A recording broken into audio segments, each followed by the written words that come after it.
So France and Germany have promised a plan to solve Europe's debt crisis by the end of the month. The banks will be shored up, they say, Greece will be dealt with, and there'll be greater cooperation to prevent another crisis.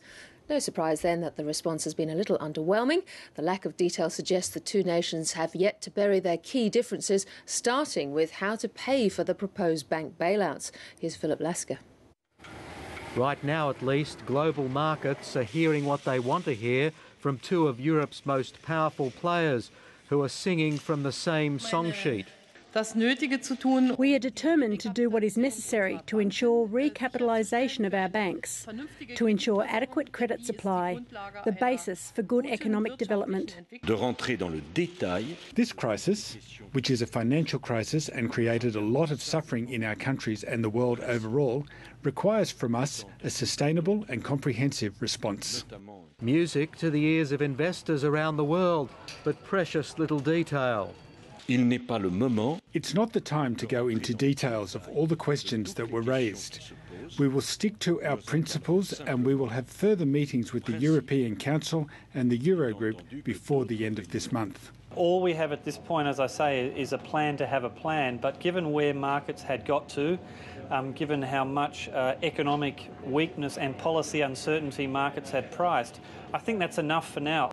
France and Germany are promising to be armed with agreed solutions to some massive problems by next month's G20 meeting.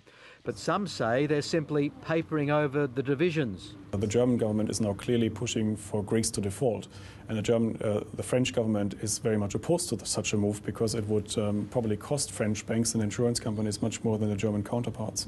Nevertheless, France and Germany are promising a plan to protect the banks in the event of a Greek default and an agreement on what role the EFSF, the European Rescue Fund, should play. For the Germans, the EFSF was a tool just as a means of last resort, really, in case some periphery banks needed recapitalisation. But they never really believed that the German government had to provide additional guarantees so that the French government can bail out its banks. But buying global confidence will prove costly.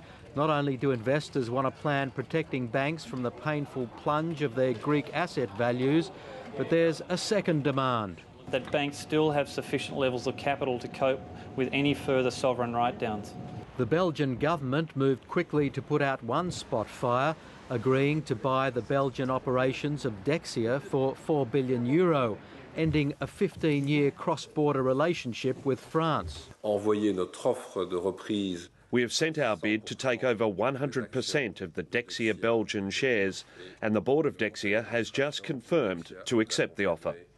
The deal also involves guaranteeing 60% of a so-called bad bank to be set up for Dexia's troubled assets. It is a canary in the coal mine. That's what some people are saying about the latest job ads survey in Australia, which shows ads fell for a third straight month. It clearly suggests that things have turned domestically, but it's not supportive of significant weakness across the Australian economy.